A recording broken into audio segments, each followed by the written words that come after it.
Well, hello, everybody. I'm Pastor Darren, and I'm here with Laura, and we are continuing to talk about following God's plan for your life.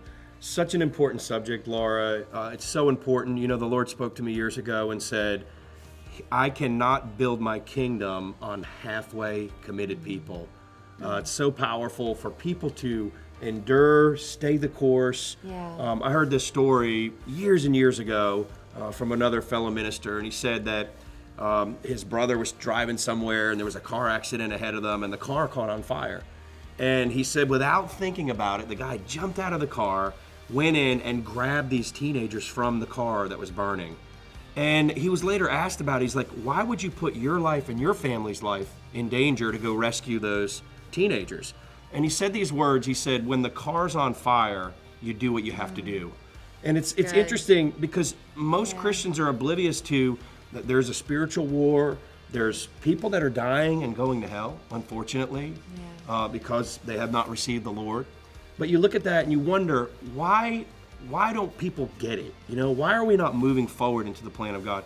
One of those things that's so important, Laura, is remaining faithful. It's so good. Through thick and thin, through the Steadfast. trials, through the tests, through the tribulation, to remain faithful. I love that verse in Proverbs. It's so good. Proverbs chapter 20 verse 6 says, many will say they are loyal friends, but who can find one who is truly reliable?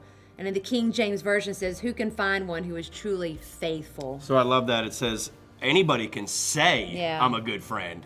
Anybody can say, but I love what the Lord says. He says, who really is a faithful person?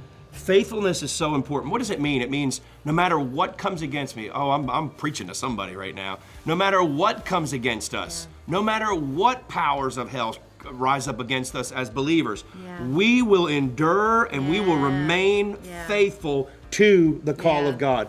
Last thing, I remember some minister friends of ours, they lost their young daughter years ago.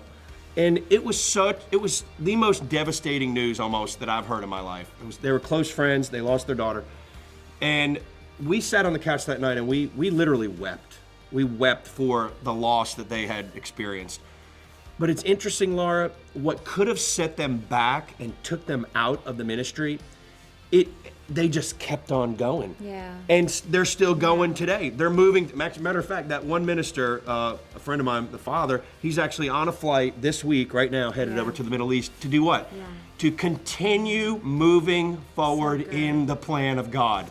I'll tell you, we don't need no halfway committed, mamby-pamby. We need people that are committed to the plan of God. So while you may find the plan of God, while you may, try to walk down the plan of God, one of the keys that's going to help you fulfill the plan is to remain faithful. I know you got that last little nugget. No matter what, through any obstacle, through any challenge, through any distraction that will try and knock you off course.